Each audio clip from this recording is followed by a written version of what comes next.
৩১ দফার মাধ্যমে সব অন্যায়ের জবাব দিতে চাই মন্তব্য করে বিএনপির ভারপ্রাপ্ত চেয়ারম্যান তারেক রহমান বলেছেন, ভোটের মাধ্যমে জনগণের সমর্থন পাওয়াই হলো জনগণের আস্থার প্রতিফলন। ভোটের মাধ্যমে আমাদেরকে জনগণের আস্থা অর্জন করতে হবে।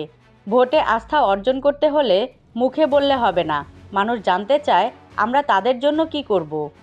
তারেক রহমান বলেন, আমরা আস্থার একটা পর্যায়ে আছি, আমাদেরকে এই আস্থাকে ধরে রাখতে হবে। আগামীর ভোটেই শুধু ভোট না। অনেকে বলে তারেক রহমান শুধু ভোট ভোট করে। আমরা রাজনৈতিক দল, আমরা তো ভোটের কথা বলবই।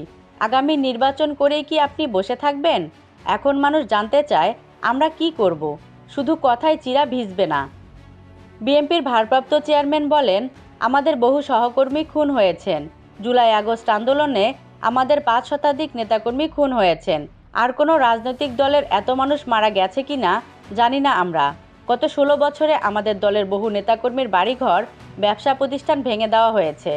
তিনি আরও বলেন, মানুষ বিএনপির দিকে তাকিয়ে আছে। আপনাদেরকেও জনগণের দিকে তাকাতে হবে। আপনাদেরকেও বুঝতে হবে কি করলে জনগণ আপনাকে আরও পছন্দ করবে। আওয়ামী লীগ অধম হলেও আমরা অধম হব না।